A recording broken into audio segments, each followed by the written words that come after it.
Schizoid.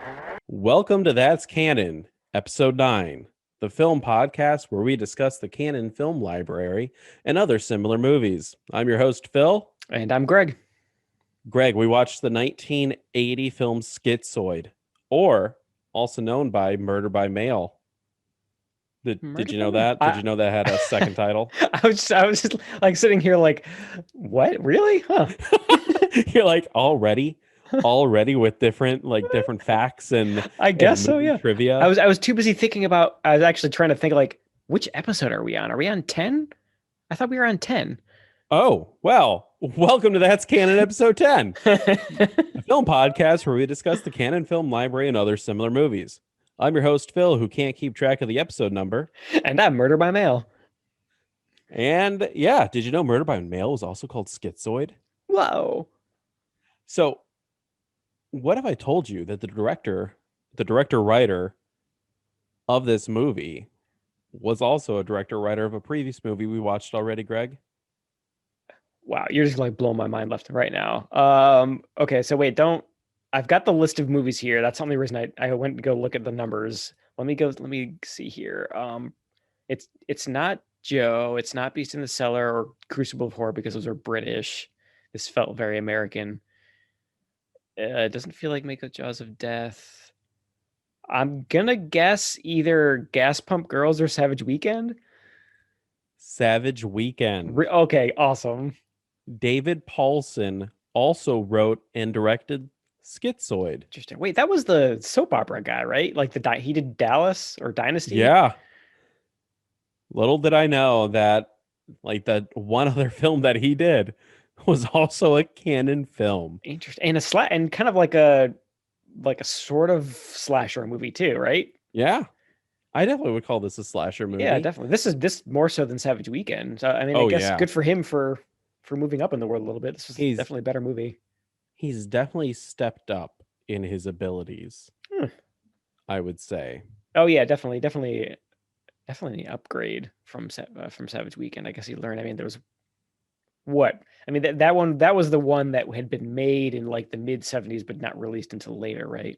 Exactly. After some of the other horror greats like Friday the 13th and whatnot have been become hits and stuff. So he had a couple of years to hone his craft a little bit. I think it paid off. It definitely didn't hurt. He did better this time. But let's get into it and see how much better he got. We open up with that beautiful Canon Films logo. So we're at this point where we're basking in it. I wonder, are we going to get to the point where we're just like groaning to ourselves when we see that logo? I think once we get to like the mid 80s, it's going to be like, oh my God, not again. What are we doing? Yeah, but no, yeah, right. It's good to see it this time and in all of its glory. We get to hear some typewriter and we slowly zoom in on a window and the word Schizoid hits us. I like the title, how they did that. It's kind of like a blood red brushstroke.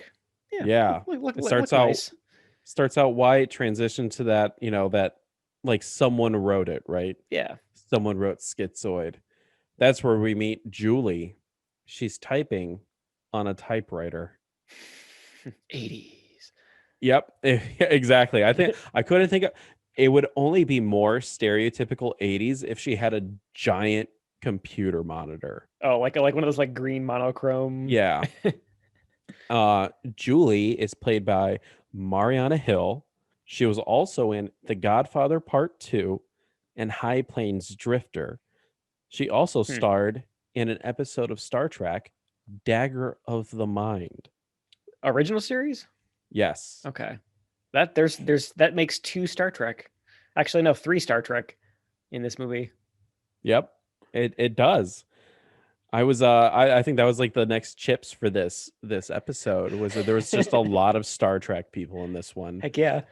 And this movie also used, because as she's typing, we're seeing the opening credits go by. Right. Special guest appearance by Richard Hurd. I missed that. I remember him being credited, but I forgot that it was another special guest appearance. Well, interesting. Yeah, which is insane. I'm Just a assuming canon this is thing. something from like the 70s and 80s, or maybe it's just a canon thing. Yeah. But it's not a special guest appearance. He plays an actual character in the No, film. yeah, and he shows up throughout, as we'll see. But yeah, Yeah. interesting. So Julie, we can kind of tell she's just moved in. She's typing on a typewriter on top of a box. She's putting socks on her feet. They have holes in them, like her big toe goes through one of the holes, and she like covers it up. She like pulls the sock over the big toe, but then another toe pops out. So are they trying to establish that? I mean, like if they are, good for them. But are they trying to establish that she's just poor or having like a hard time or? I think a little bit of both, though she has a good job. We'll Yeah, find out. that's why it was confusing. It's like why are they setting her up to? Because I mean, they also show her like kind of like the fridge is kind of empty and she's like munching on a carrot, like she doesn't have a lot of real food. I don't know. Yeah, It's weird that they set her up to look like she's kind of like a almost like a starving artist, but not really. yeah, she goes to the fridge, an egg falls out, and then she eventually just eats like a raw carrot. I thought that was a really weird choice, a Which raw carrot. okay, we're off to a bad start with the safety in this movie, and you'll hear me complain about it later on. But she is touching raw egg with her bare hands, does not wash her hands, and then is like munching on a raw carrot. Yeah, Like right, get that salmonella like right in my face, please. and you gotta wash the carrot off. You gotta get that dirt off of Yeah, it. just like ugh. There's something like on the floor too, and she's like getting her hands all over it. And then we go she we go back and she's typing on the typewriter again and it fades to black. And then we see some guy walking on a sidewalk. I thought the music in the scene kind of sounded like the Jaws theme, right? It did, yeah. Like it's kind of like bum bum bum bum. It's not in the same tone or the same key, but it definitely sounded like a Jaws type music. You can Yeah, definitely tell that the person that we're following because of the music is the bad guy. that kind of like low bassy, like 2 or 3 tone, like dun dun dun dun dun dun. Yeah, I actually, yeah, I kind of like the music in this one. It's kind of like cool, not a bad synthesizer soundtrack, but yeah. Then we see there's a bunch of women in a hot tub. Uh, I think they're all naked. You can kind of I did actually take a closer look. Um, you can see that some of them are definitely wearing a top, and some of them definitely are not wearing tops. And all these women are drinking champagne, and hmm they start talking about, oh, we're gonna miss you in group. And as they're talking, you hear the like the sound of pictures being taken, and it kind of freeze frames on each of the women's faces, which I thought was like really cool. That's a really effective Yeah, technique. that was kind of a neat touch. I mean, like you said, you don't see a camera or a flash, but just the way that it's edited, and yeah, you kind of get the idea. It's kind of a cool little trick. The guy that we just saw is taking a photo of them. Of course, he's Uh, creeping.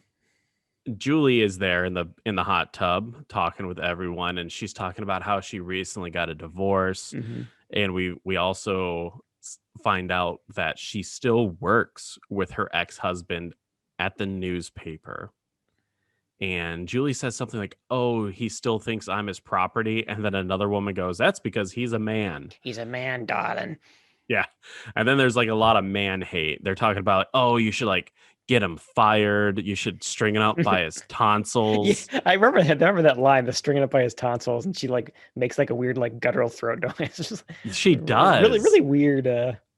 really weird Like line. open mouth straight towards the camera. You can see all of her fillings and Oh, stuff. Like, yeah, really, really odd choice. man, am I right? All of them are kind of, goading Julian to do something about the ex-husband. They're all very into not liking him, Yeah. right? From there, we see all the women. They're getting dressed or they're getting ready to leave, and um, one of the women is riding her bike home from therapy. And that's when we switch to the POV shot. And we get this a lot throughout the movie. So we're hmm seeing the POV from the killer, the schizoid, if you will. Uh, Right. and he's in a van or he's in some kind of vehicle, and he's following the woman down a gravel path. And she eventually catches on that she's being chased. and we see the bumper hit the back tire of the bike a few times until eventually the car revs up and just totally knocks her off the bike. I've actually Now, felt like I thought that was kind of well done. Like yeah, I don't know. it There's something was. about being chased in a bike, like while I'm on a bike by a car, and being paranoid about it getting hit. I mean, I feel like as soon as you hit the bumper once, it should have launched off. But I don't know. That's what I was gonna say. Yeah. Don't you think that like once the car bumper hits that, because it's a street bike, it's not like it's a mountain bike. That street bike, that tire is gonna like stop, Oh and yeah. she's just gonna go flying off the handrails. That's exactly what I thought was going to happen. I'm surprised that. I mean, I guess it's like it's a movie, so that they don't they don't want it to end immediately like that, where she Yeah, like exactly. it flies And off and she goes around died. her, turns into a dummy and goes under the car. Yeah, Oh my god, that would have been great though. it would have been So great. she does get knocked off, and then she ends up in like a field, and she's kind of looking around, and she sees a house, and she starts running towards it, and we see the driver open up the glove compartment and pull out a pair of scissors. And I thought that I just thought the shot of them getting the scissors out of the glove compartment was funny because there's like exposed wires behind the scissors, and I guess it's just supposed to make it look more ominous And because this is in the daytime that all of this is yeah, happening. it's like bright daylight. You're right. It is kind of like that whole thing was kind of hammy because yeah, like the glove compartment opens up and you see all like the junk in there and there's wires, but and the scissors are like very neatly placed up against the back so that they kind of reflect light into the camera. Yep. And then we also get this super hammy musical sting where it goes like Yes. dun dun dun. Really, just really weird. Yeah. The woman is inside the house. She's like knocking down every fucking door in this house. She finds out quickly that it's abandoned, Yeah, yeah. and every door that she goes through must be almost ready to fall off the hinges because as soon as she hits the door, it like Just like explodes. knocking it down left or right like it's Yeah, cardboard. and then there's a horse skull hanging from the rafters at one point. Yeah. Like Which comes up again, not a single time after that. exactly. The schizoid, meanwhile, is kind of like walking around and clicking the scissors, making that like whoosh, whoosh, whoosh, whoosh sound with them, Yep. like opening and closing them. Uh, the woman gets too close to a window, and the schizoid, like, he busts through the window and tries to grab her. Well, I don't know what this person's thinking, how that would be like. I just don't see how they would think that that would be a plausible thing to do, I don't, right? this whole chase is kind of, and I think this happens again throughout the movie, but the characters like the logic of running into an abandoned house and then running into a room with no exits. Like she was in a wide open field Yeah, near a major road. Like why would you not just run into the field and try to get back to the road where there's people exactly. around? It makes no sense. Because, like you just said, she runs into a room with no exit. She starts screaming, and then you see the schizoid stab her a few times with the scissors. Yep. And then we cut to someone cutting words out and pasting them onto a piece of paper. They have like tweezers, being very uh sure that they don't touch the paper that's being pasted down, but their exposed hand is on the piece of paper. So they're like making sure that their fingerprint doesn't form in the glue, but they're still touching the Still paper touching it. overall. Yeah, it's like one of those classic ransom notes that it's made out of newspaper clippings and looks just how you would imagine it looking. But yeah, not really doing a great job keeping the prints off it if that's what they were going for. Exactly. And Julie goes into work, and that's where she receives the letter with the cutout words, and it's essentially asking her to like help. I don't want to kill people, but I'm going to kill people with a gun. It's very explicit that they're going to use a gun to do the killings, Yep. right? And Julie eventually shows the letter to Doug. Doug is the ex-husband. Doug is played by Craig Wasson. He's the doctor from Nightmare on Elm Street Part 3, The Dream Warriors. Okay, yeah, I knew this guy really looked familiar, but this one I couldn't place. So okay, yeah, Never on Elm Street, got it. I loved him in Nightmare on Elm Street, but this is the only movie that ever seen him in beyond Nightmare on Elm Street.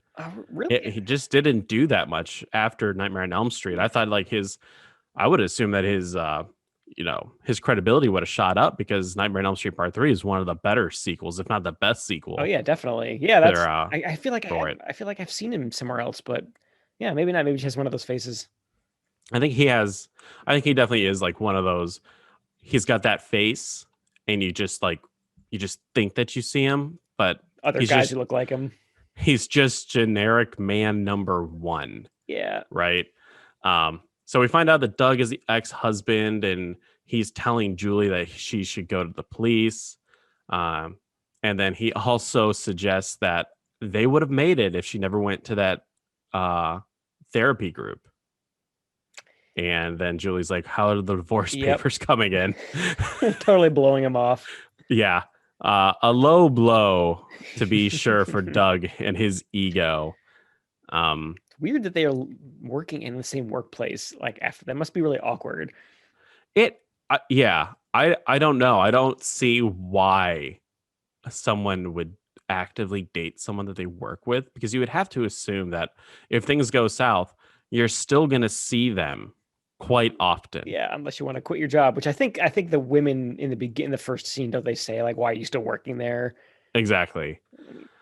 But they're in LA. You would think that working at a newspaper place in the 80s would be kind of easy to get. But anyways, we're getting way off topic.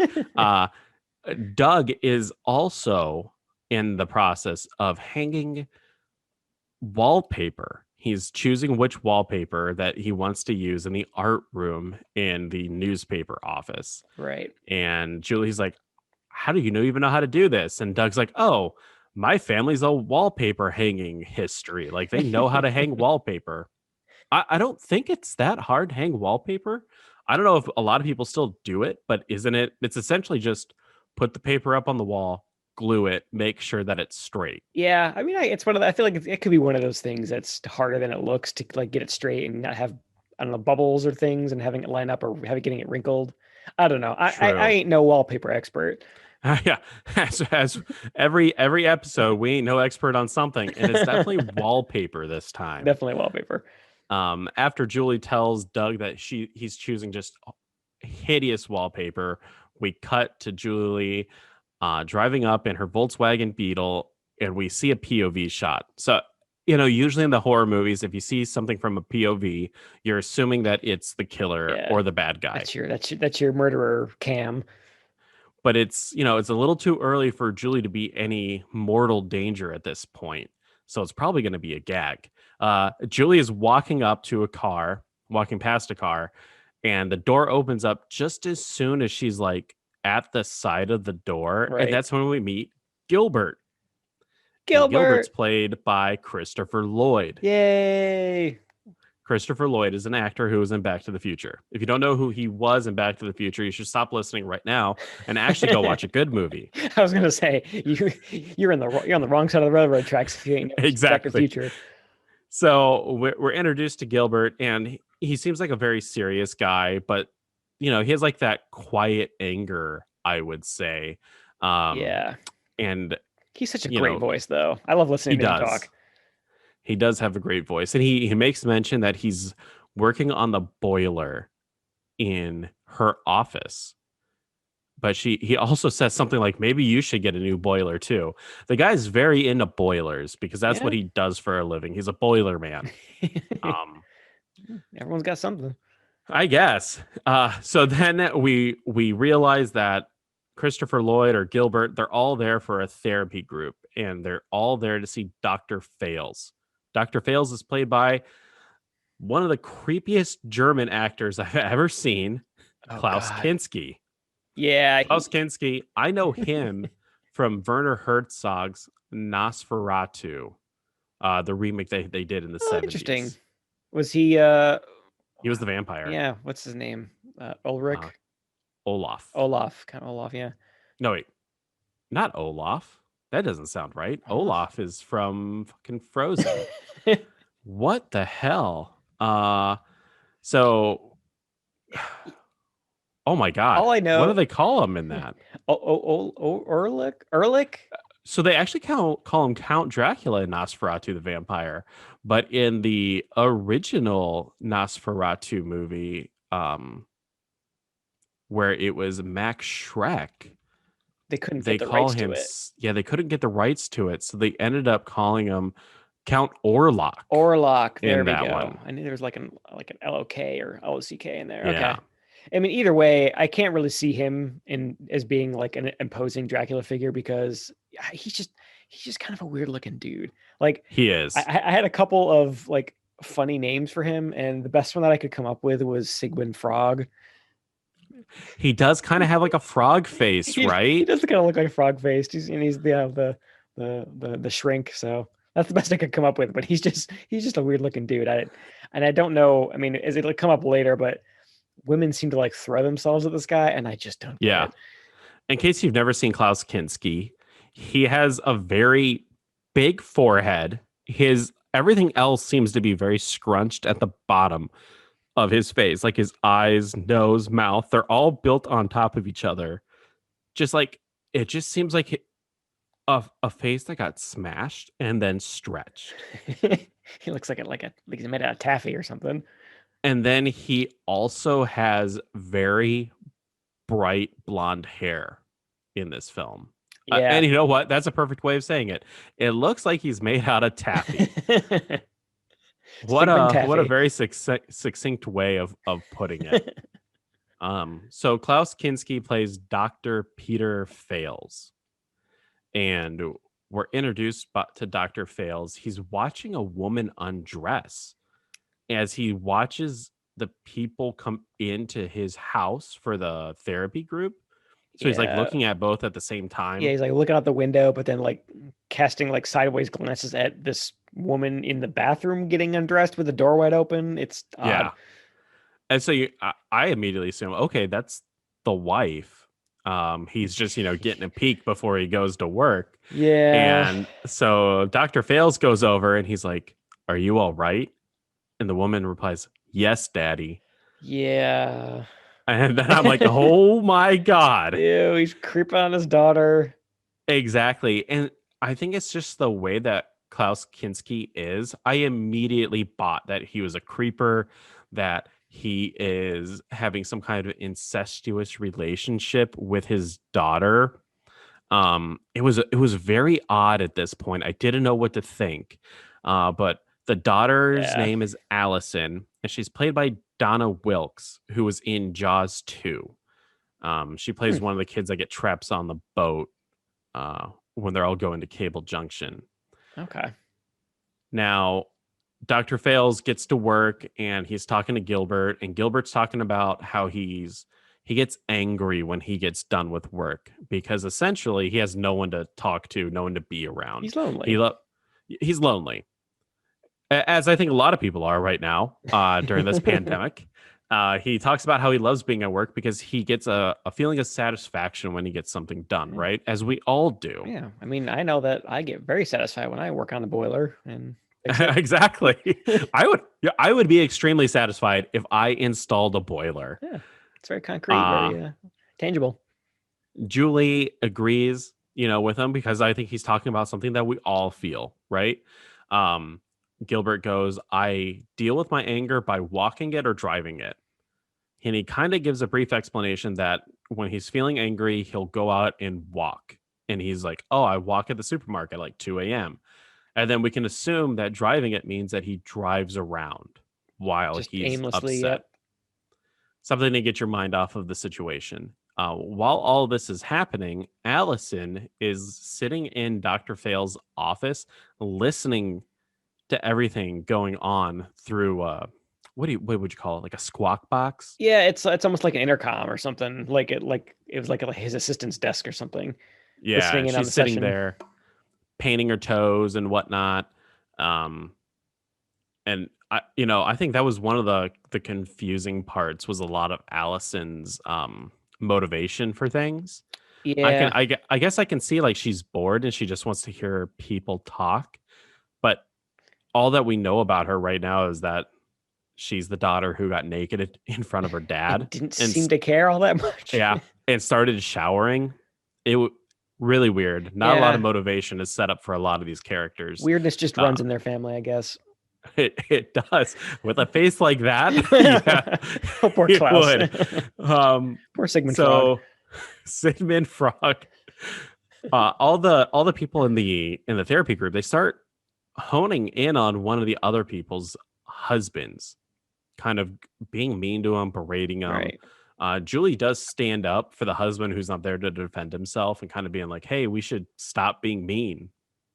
I Right. mean, We're getting kind of like caught up in like a witch hunt almost, and just piling onto this guy. Yeah, like you said, he's not here to defend himself, and it was kind of just a really weird dynamic in this kind of group therapy session. yeah, Everyone seems it, really mean. It doesn't seem. I mean, it seems really toxic and not helpful at all. And the doctor is not doing shit. he is not. I'm glad you said that. Dr. Fails is not doing anything. He's not No. initiating conversation. He's not giving advice. He's essentially just letting this echo chamber of hate keep going and going and Yep. going. Just scribbling in his notebook, letting it all happen. I mean, He just does not give a shit. I ain't no therapy expert, but I'm pretty sure that's not how it's supposed to work. I don't think that's how therapy works. The one thing that Dr. Fails is ready to do though is say, "Hey, therapy's over." Everyone gets up, they start Get the hell leaving, out. but get out of mine house. Get out of my house. Ribbit. But Julie stays behind to talk to Dr. Fails, and she shows him the letter, and Klaus Kinski shows no real emotion in his face during his performance at all. Nope. Just kind of dead-eyed. He kind of just like looks at the letter. He's kind of like, okay. And then he goes, how's your ex-husband going? Anyway, how's your sex life? Yeah. Julie's like, oh, he's hanging wallpaper. And he starts, she starts to talk about other things. And then Dr. Fails puts his hands up on her lips. And I was like, I know exactly what's about to happen. Yeah. And he starts kissing Julie. Then he goes, I never do these sort of things. And then Clara, the receptionist, comes in and goes, your 6:30 appointment's ready. Clara knows beyond a shadow of a doubt he gives that they were a real look. Yeah. Clara knows what the hell's going on. Julie's kind of standing there. Julie's very timid throughout the entire film. Anytime that there's any situation in which there's confrontation, Julie kind of shuts down. Seizes up a little bit, yeah. And I think that's probably why she's going to the therapy group. She has a big problem with just confronting confrontation and assertiveness. Mm-hmm. And you see that throughout the entire film. Very nervous. So Julie is giving a ride to another woman. Her name is Pat. And her and Pat are talking. And she's like, oh, yeah, that Gilbert is a creep, especially with all those fantasies that he has. I don't know where that dialogue comes from. Yeah, I wrote that down too. What fantasies is she talking about? Exactly. It must be a cutscene because Gilbert didn't talk about anything besides his anger when he's alone. Yeah, other than like him taking drives and going on like night walks to clear his head. Like, what fantasies though? I mean, fantasies about walking off anger? Yeah. But you're right. It must be some cutscene or something. It sounds like Gilbert is definitely dealing with his emotions in a very healthy way. He's just a lonely guy. But Pat's like, oh, who do I know? I'm a topless dancer with a master's degree. Because that's how people talk. Pat gets out of the car and leaves. And now we see Julie rereading the letter. She rereads this letter quite often throughout this movie.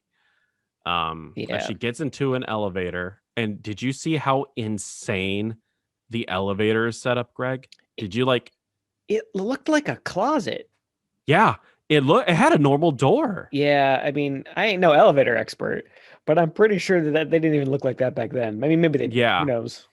It was insane. It was like a normal door that she opened, and she got in. As she gets in, and the door is closing, a black guy enters. Now, the black guy, he's wearing aviators. He's got a jean jacket that has slung over the shoulder, and kind of a tough guy look. Kind of. He's wearing a white mesh shirt. Like, I think all toughness kind of goes away when you come at me with a mesh shirt. I mean, but I kind of read that as sort of like just like weird tough guy 80s fashion, maybe. I don't know. Maybe. It's very, I guess, yeah, I'm seeing it from the perspective of 2020, and if someone came out with a mesh You'd shirt, laugh in I'd their be like, face. I don't know what you're thinking, man, but this is not a good Not a choice. good look. Uh so Julie gets scared. There eventually the elevator starts moving. They get out. Julie's kind of like making a beeline down the hallway, and the black guy also gets off on the same floor. Julie's fumbling her with her keys to get them in the door, and eventually the black guy comes, above her, right? Because she's squatted down to get the keys. Hmm. He bends over, picks them up, gives them to her, and then a very gay man opens the door and goes, Fritz, You're oh my here. God, you're here. When did you do this with your hair? And then he enters And they just, in the in I the just walk apartment with away. the other guy. Yeah. I don't really understand what the point of that was, because like they're obviously intending to like, oh, like he's like a big intimidating guy getting on the elevator with, and she's clearly nervous that he's gonna attack her or something, and then ends up not, and then he's also gay. I don't know what they were trying to do with this, other, I mean, I guess just show that she's nervous and paranoid about Yeah. harmless people. I guess it was a really weird way to do that though. It seems like they do that constantly with the Julie character, that they always, every 10 minutes or so, they want to show you she's scared of everything. Yeah. So they'll just insert something in the film to just, no matter how absurd, just to go like, hey, Julie's scared. Remember this. Yep. Kind of like how I'm scared of storms, especially at night. Wow. Call back to Beast in the Summer. Julie's afraid of everything, especially when it's happening to her. I'm afraid of everything. Looks at the camera and winks. Yeah. So Julie gets into the apartment and she's like rubbing herself down with like a cold towel. And then the phone rings and she answers it, hello. No one's talking on the other end, but we see Dr. Fails in a phone booth just listening. Doing that creepy horror movie breathe into the receiver bit. Yeah. There's a lot of usage of public telephones in this film. Yeah, you're right. Actually, come to think of it, they go to use a phone booth a couple times. Yeah, Jeez. it was kind of weird Remember phone at booths? points. Oh, yeah, do you remember phone booths? Do you think phone booths still exist? In some part of the world, yeah. In some, how ominous, in some parts of the I world. don't. Payphones still exist, and there are roughly 100,000 of them remain operational in the United States. Really? That's insane that there's still 100,000 phone booths. Who's maintaining them? That's got. Who's using them? Yeah, yeah. More importantly, who's using them? I'm willing to bet no one is using them. That's why I'm wondering who is paying money to keep these things running. That's an insane thing, especially I would almost assume within the next year, 2021, phone booths will be gone because people will realize I'm not putting this thing up to my mouth. Oh heck no. The only reason I would expect phone booths to still exist is to be able to call 911 if your cell phone doesn't work. Very, very niche emergency need. At that point, Yeah, just put like emergency boxes and just only dial the police, like you like maybe see on the highway sometimes. exactly. A series of emergency boxes with like a flare gun. And you just shoot it up in the sky. Or at the What schizoid. a Yeah. Okay. Yeah. Schizoid. Yeah, that's right. We're talking about a movie. So after we see Klaus Kinski breathe deeply into a phone for a little bit, we cut to a couple on a motorcycle, and they're kind of just driving about. Now, what was really weird about this part, though, was we're seeing them drive or ride on the motorcycle from almost a POV shot from like something inside of one of the abandoned houses, like the way that it's tracking them. So Yeah. to me at the time, it looked like we were seeing it from the point of view of the killer.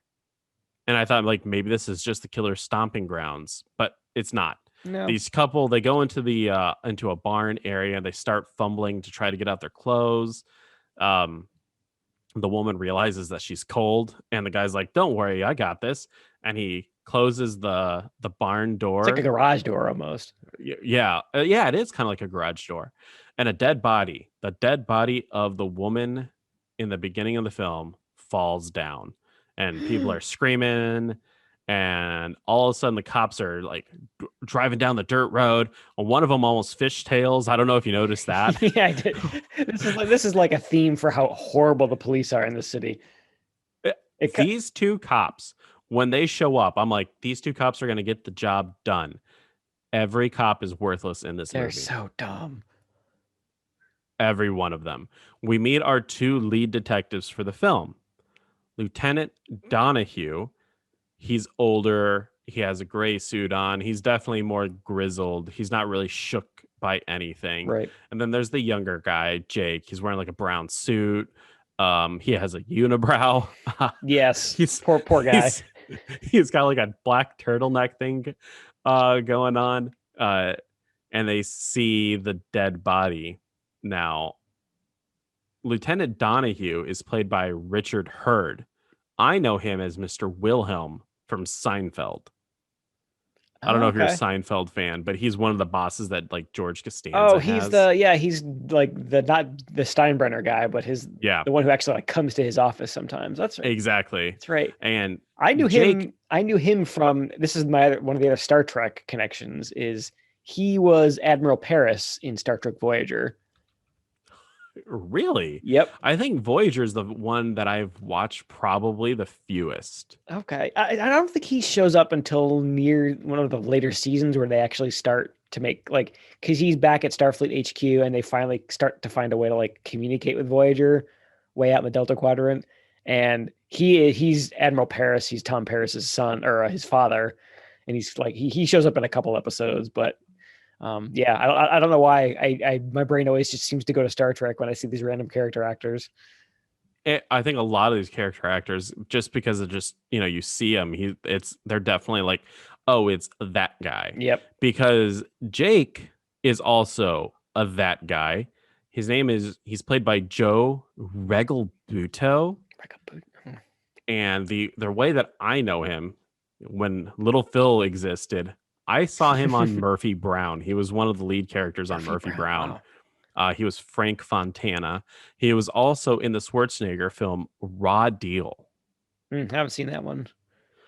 Yeah, I think that's one of his least popular movies from the 80s. It's a 1986 film. Okay. But there's a couple, like, not like A-listers in this movie, but I mean some recognizable faces and names.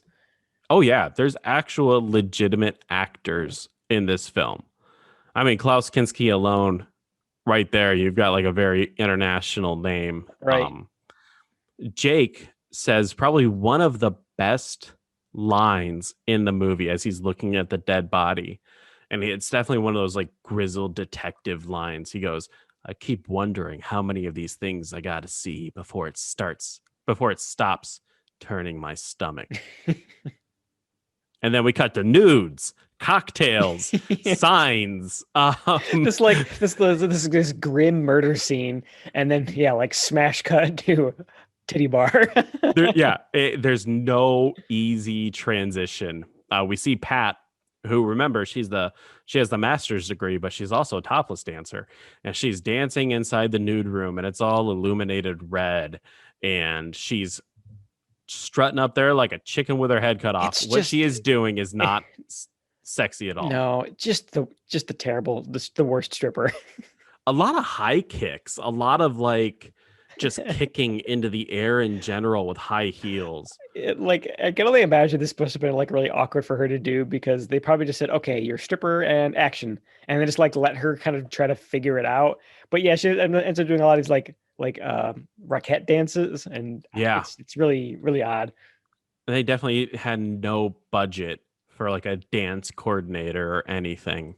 And then we cut to her in the back room, sad, in front of her dressing mirror. She's got a bunch of crap on the table, cigarette butts, just, the true life of probably what a stripper is. And then we get the POV shot of someone peeping at her from the curtains as she's counting her money. And it's Dr. Fails. Klaus Kinski comes in with his fucked up face, and he starts having sex with her on a boiler. You're right. It is a boiler, isn't it? Yes, it is. Well done, movie. Well done. It's kind of, it's not a super graphic sex scene. but because you don't see him naked, he's wearing a full suit. Hmm. So obviously he's like unzipped himself. And she's kind of Um gotten dressed a little bit too. Like she's got like lingerie back on, so she's not topless. exactly. But I think what makes it kind of graphic is just the fact that her feet are definitely not on the ground while the I won't call it love making because they're not making love. No. These two are humping. Um because her like legs lift off the ground. It's kind of graphic. She's definitely into it. It's reciprocal. If this is not rape, which is great. I'm glad there's very I I would say besides the forced kiss, there's very little rape in the movie, if at all. Which is Like surprising rape. for a Canada movie. As Yeah. told. They have sex and then it cuts to two cops walking into the police station. There is no transitions in this movie. It's never like it's not like Dr. Fails and Pat stop having sex and then bring up something that would involve the police Yeah, any kind of plot or point or had they have no conversation, just we just wanted to see them have a quickie in the boiler room of the strip joint. yeah, exactly. So then we see Jake and Lieutenant Donahue walk into the police station and they're like, "Oh, let me buy you a cup of coffee." And they disappear. And then we see Julie enter the police station and she's like, "I'm looking for Lieutenant Donahue." Really weird. Really weird. What a Why have coincidence. that why have that part there? Why have that part of Jake and Lieutenant Donahue walk into the police station? Just have Julie enter and ask for them. Yeah, like it's a police station. We can safely assume that they're there. We don't need to establish that they've walked in. Exactly.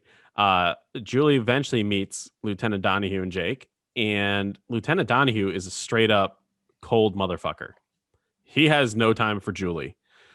He's totally disregarded the letter in any way, shape, or form. Which is really bizarre because it's clearly very threatening. It is.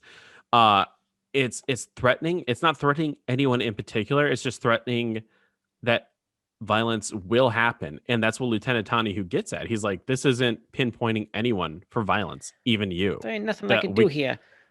And then he gets super pissed when he can't find his coffee cup. He's like, "Who took my mug?"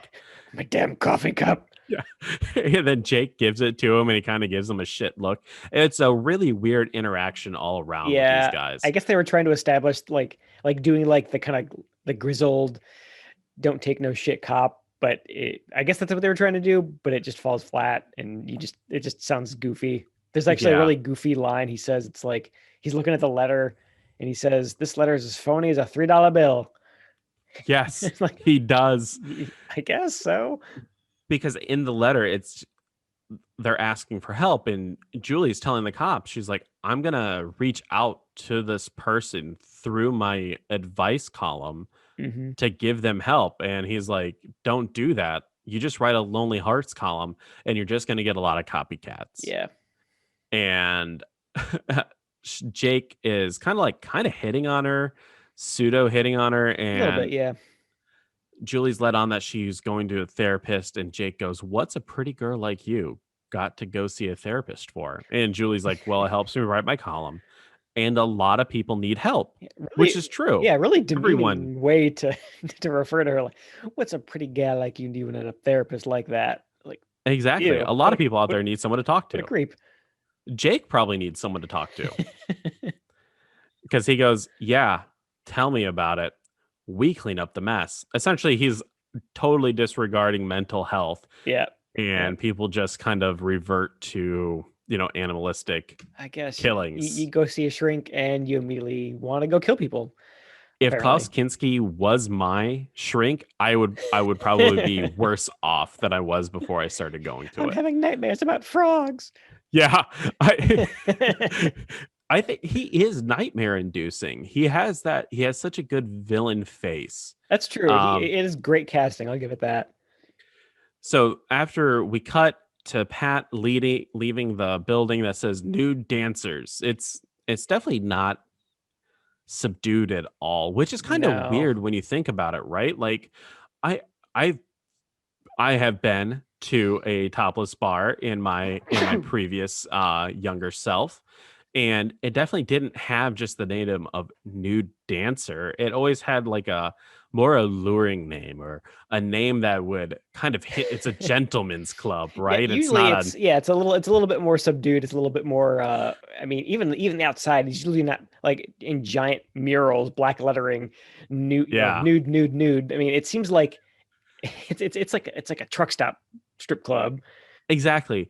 And if it wasn't for the fact that there's evidence, like photographic evidence of this being how it was back in the day, I would assume like this is so cheesy, but this is how it was back then. It was Hmm. just like, hey, nude dancers, just come inside. We got nude women. Yep. Um, Yeah, so not even trying to be coy about it. Nope.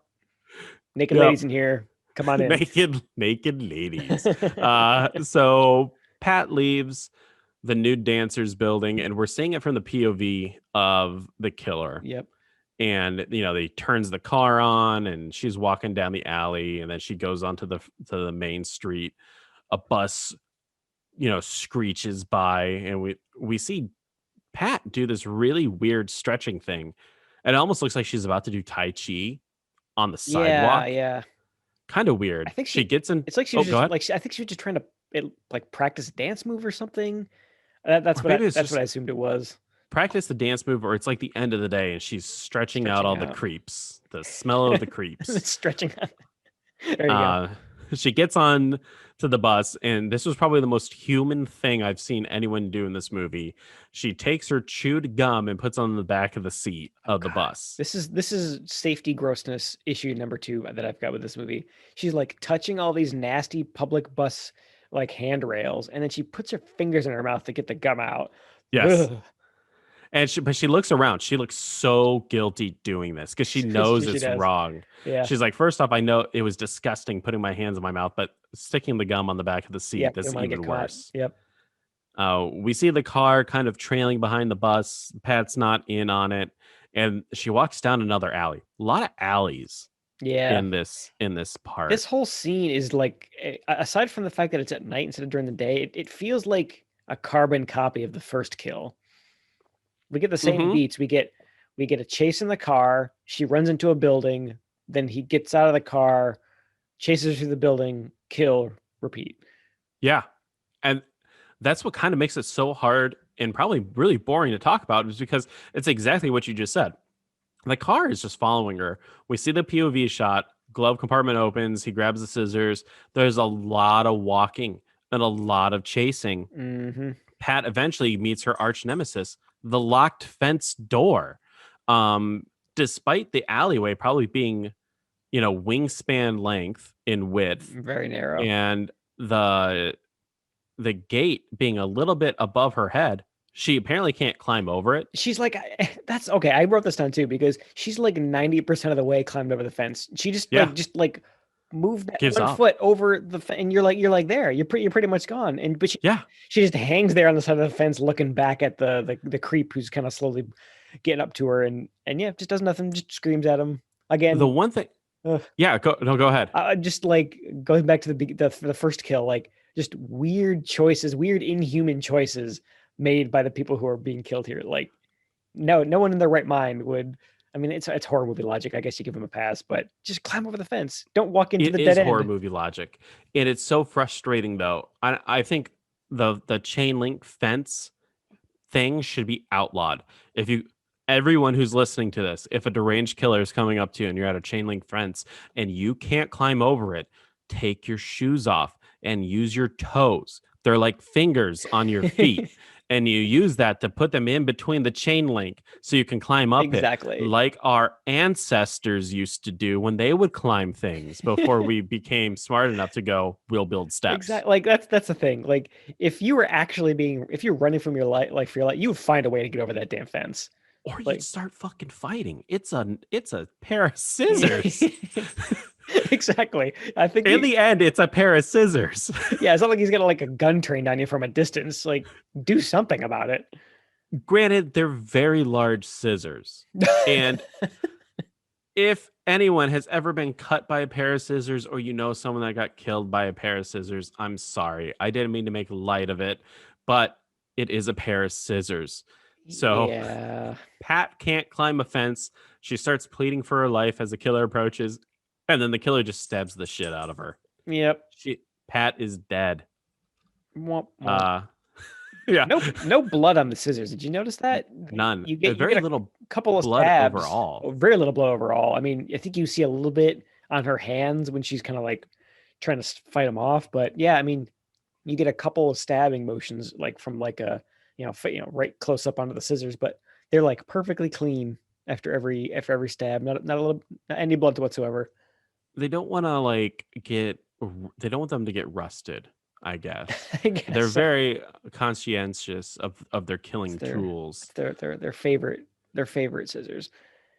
And then we cut to Julie parking her car, and somehow the killer is magically there. And we know it's the killer because the very few times that you do get to see the killer's wearing a very distinctive hat. Mm-hmm. Yeah, kind of Um, like a big, 30s fedora. but you can also tell it's the killer because they're lit in shadows. They're making kind of exaggerated movements. I don't know how the killer got from the crime scene to Julie's place so quickly, but the killer just watched Julie go inside. And of course, Julie is panicking like the entire time. Naturally, yeah. Really weird. But As she want to do. yeah. Did you notice though on the door for Julie's apartment, it said Fallout Shelter? I did notice that too. Yeah, like really big fallout shelter sign. Fallout shelter in basement. How weird is that? This is 1980s. Do you think stuff like that still exists in Los Angeles? I mean, so okay, so the only reason that I know that stuff's still around even today is there was a fallout shelter sign on the back of my high school actually. What? Yeah, it wasn't like fallout shelter, like it wasn't named that way, but it was just like a shelter in place location. But it had like the sign looked the same, that kind of like black and yellow, like the radioactive sign. Yeah, there was a sign like that on the back of my high school, and it wasn't that old of a high school. I mean, I think it was built in the 30s, Wow. maybe 30s or 40s or something like that. But yeah, and they Huh. left a sign up. Looked Well, like today I learned something. yeah, That signs like that still exist. Kind of weird. yeah. Oh, Kind of took definitely me out weird. of the movie for a second. Then we cut to Coctor. Then we cut to Dr. Dr. Klaus. Fails. we cut to Dr. Fails at home, practicing very good hygiene, washing his hands as soon as Hans. What is wrong with my voice? Washing his hands. Washing his hands as soon as he gets in his house. In probably one of the most beautiful sinks I've ever seen. It had like an intricate design inside the basin. Weirdly, it was like gold plated. Oh yeah, very nice. And Dr. Fails is boring as shit. He goes to a clock. He looks at a clock and then he looks at his watch. And then he's like, this clock is wrong. And then he resets the clock. Just kind of critical. Like really weird actions. And he goes upstairs and he goes into his daughter's room where he touches some scissors and he sees magazine clippings on there. And then yeah, you're right. He looks at a photo. We see Dr. Fails, the daughter, and then another woman. This would I be presumed to be the wife that is no longer there. Right. Did he notice the clippings at all? I mean, I forgot about did. that, but he actually picks up 2 clippings that says dear and around. Okay. I made note of that because I was watching the movie. I was going, okay, the killer is using newspaper clippings and scissors. I should be more acutely aware of any pair of scissors and any newspaper clippings. Now, what you notice during one of the kills is that, or when you see the pair of scissors in the glove compartment, they're all silver. They're huge too, right? Yeah, big, giant, like 8-inch scissors. The pair of scissors on Allison's desk have that orange handle, like kind of like normal pair of scissors, right? But still, we see newspaper clippings, we see, craft stuff. So we know something's weird, something's going up. And then Dr. Klaus Kinski leaves, and we see Doug enter Julie's office, and he's like, "Do you like the flowers that I got you?" This guy's not realizing that he's divorced. Yeah, again, really weird thing to do in a workplace that you share after you've broken up, and that he's still kind of like hanging out in her office and getting her flowers, and yeah, really, really strange. And Julie goes, "Oh, there's another letter's been sent." And this one I actually was able to write down. The first one was kind of like, I guess you never really got to see the first one in its entirety, but this one is Julie reads it and it goes, "Dear Julie, maybe you don't believe I'm serious. Your time is growing short. The bullets in the chamber, the gun's ready to blow. I may aim at you. Signed, Scared to Death." Now, Doug and Julie are talking about this, and for some reason, some totally random woman is also in the room with them, and she's just a mockingbird for Doug. She just repeats everything that he says. Was she like was she an assistant or something, or another journalist? We see I'm her a couple ass- times, but we don't get I'm her name. assuming just like an assistant to Doug because she's always attached at the hip to Doug. That's true, yeah. Because Doug's like, "Oh, this is a hoax." Yeah, this is a hoax. And at one point, Doug was like, he's like, "Oh, I don't think this is anything to worry about." And then, like a second later, he's like, "You need to leave this person alone. He's capable of murder." It's That's right. He gets like really irrationally angry. Like he's yelling at. yeah, She's like, "Well, maybe I should try to reach out to him," and he's just like yelling at her, "No, no." yeah. It was really weird, Doug's motivation and like his response to this. But Julie goes to the cops and shows them the new letter. And again, they double down. They're like, "There's nothing that we can do about this. It's just a letter. It's not threatening you." Because they use the word may aim at you, may aim at you. This lady is sure getting a whole lot of like face to face time with these apparently super busy detectives. Like, how are they giving her this much of their time when but they also don't think that her threats are credible? Like, I have no idea. And they are busy because did you see, like, I think they're like the case room or something like that. All the files that are behind them I'm assuming the cases that are being worked. stacks of paper, yeah. It's insane. And Donahue goes like, "We have to deal with real homicides. We had 40 this week. This piece of paper, it's nothing." Here, let me show you those murders Yes. Now, Greg, this year alone, how many homicides do you think took place in Los Angeles in Los Angeles.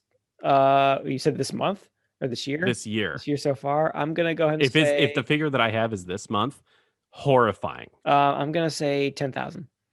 10,226.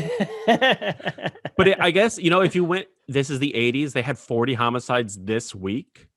How many would that be in a year? If they had 40 homicides in a week and there's 52 weeks in a year, that'd be 2,080 homicides a year. So you're And now saying if my 10,000 guess is a little overboard? Well, no, I would say if you adjust it for inflation, because this is 1980, this is 40 years later. So let's murder pull out inflation. let's just do inflation calculator, right? And we're going to put in our figure of 2080. Okay, so in the year 1980, if we put in 2080 and we calculate that, it would be 6,570 if it was in dollars. So if we convert, so we're converting murders to dollars. Yes. If dollars were murders, you would only be 4,000 off. Wow. Not But bad. the figures is shockingly high. I would assume that there was more crime back then. Yeah. Just because, ignorance, all that kind of stuff. Yeah. If you put it in there. But yes, you're right. Donahue sits Julie down and shows her photos of dead bodies. Yeah, like crime scene photos, which she's just some random lady who wandered in the police station with some strange letters. And they then not only are walking her around like the back of the police station where normal people probably shouldn't be, but they're like showing her photographs of dead bodies from crime scenes that are presumably unsolved still. And it's just the worst police officers, just the worst. Yeah. It's really weird. Eventually, though, Julie recognizes the woman that was killed first in the film. She's like, "Oh, she's from my therapy group. She was going on a trip, so it wasn't really weird that she was missing." Lieutenant Donahue totally changes his tune and his mood. He starts being more sympathetic, more receptive to Right. Julie, and Julie goes, "I need to call someone." And Dr. Fales shows up, and they are looking at the body through like a CCTV type thing, where she makes the positive ID that this is the woman from the group. Yep. Dr. Fales goes, "How did she die?" Jake goes, "Oh, we don't really tell that kind of information because it helps us ID the killer later on." Right. I guess to be able to, yeah, if they can identify, or if they can recall details that weren't shared with the press or anything, that then they know it's Exactly. them. How did they die? Oh, I didn't know that they got stabbed in the face with a pizza cutter. We never said that it was a pizza cutter. The Oh, pizza cutter coming summer um, 2021. I'd watch that. Lieutenant Donahue was like, "You really shouldn't be doing anything with the newspaper. But if you do, tell us." They're going to set her up with like a special number that people can call in, right? Right. It cuts to Julie and Dr. Fales in the car where she doubles down and she's like, "I'm going to go ahead and write to the killer." And Dr. Fales is like, "What would you say to him?" And Julie's like, "Oh, I just want them to get help. I just want to help." Julie is very, earnest in her actions. I just And don't like. I don't get why she would want to do that. Like we've already established how nervous and a paranoid she is about being attacked or dealing with confrontation, and yet she's trying to encourage interactions with a murderer through her advice column. I don't understand that. You think that she'd be so terrified and would want to avoid coming into contact with a murderer? you would assume that everyone would be telling her to do it, and she would be the one saying, "No, I'm not going to." Yeah, like you would If this, expect. Yeah, in a movie like this, you would think that the cops would be like, she's our best lead. We got to get her to do this. Like she's our yeah, try to use her as bait basically, and then she reluctantly gives in, and we get a whole big thing about that. But no, it's like the opposite. and that's what's very frustrating about the movie is that I don't buy that she would be the type of person that would go, "I have to do this to save someone's life." It would just be, I think that she would just throw away the letter.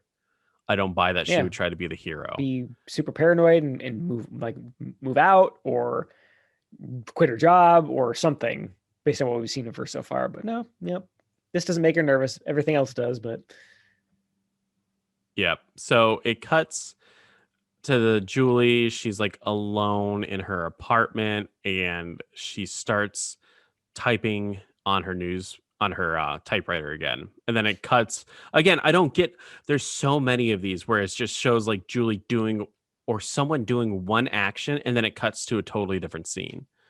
Like, I get that Julie went home after being in the car with Dr. Fales. I don't need to see that she actually got there. and then we see her make dinner, and then we Yeah. see her take off her makeup and take off her shoes and get dressed, and she makes herself some more dinner, and then she starts typing an article, and then she eats some more. Like, we don't need to see the mundane crap of her day-to-day life. Just move on, movie.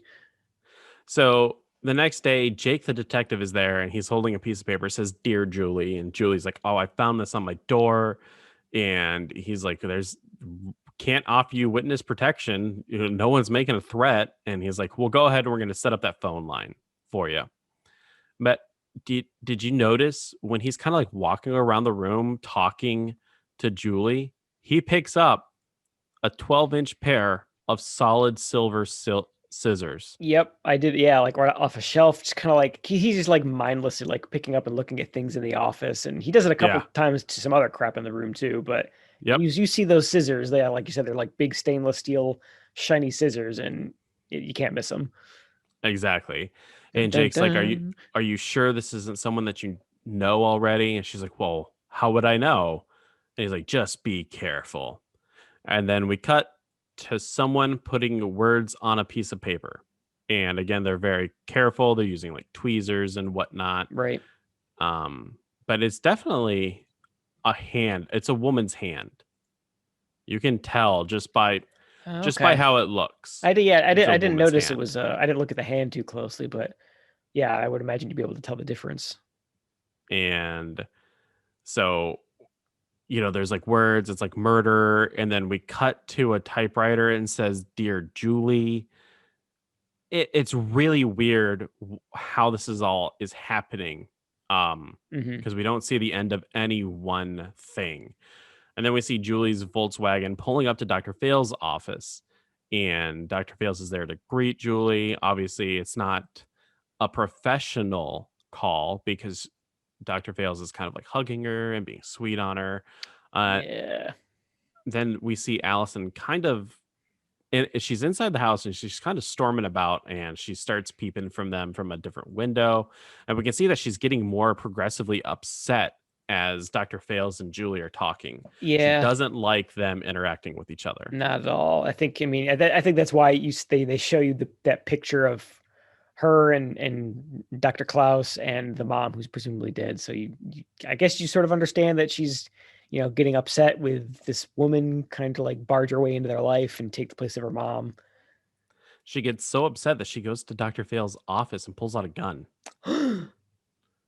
And Julie talks about this insane dream that she had with Dr. Fails. Now, do you think this was a dream or do you think this was a setup to see if he was the killer? Oh, Because she goes, I had a dream that you sent me a love letter, but it was cut out from words from a magazine.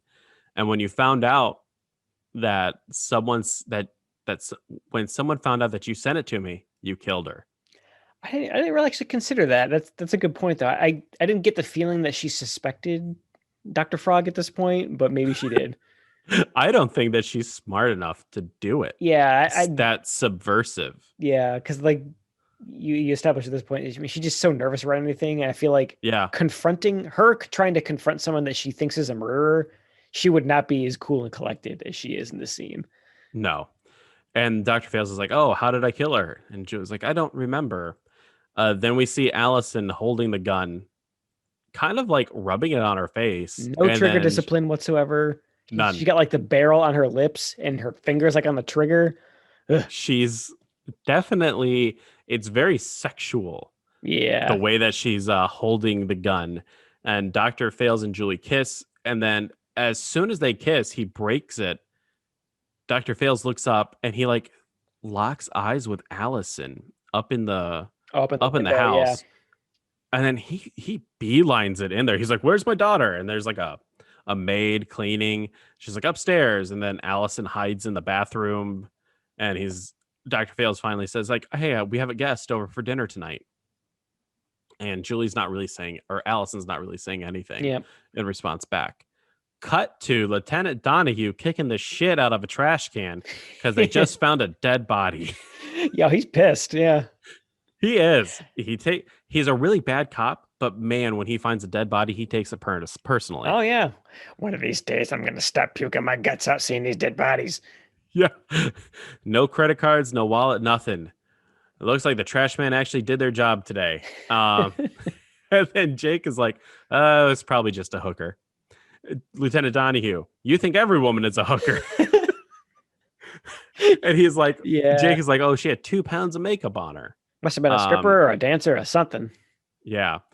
Just very like stereotypical cop talk right here. Yeah. Lieutenant Donahue starts thinking like maybe this is the letter killer. But Jake is very astute in that the letter killer talks about using a gun and these women are being stabbed. And Donahue, though, is like, maybe we should bring in Julie to ID this body. Jake is like, nah, send it to the morgue boys. Let them deal with it. Yeah, I noticed that too. That was a weird way to refer to people who work in a morgue, the morgue boys.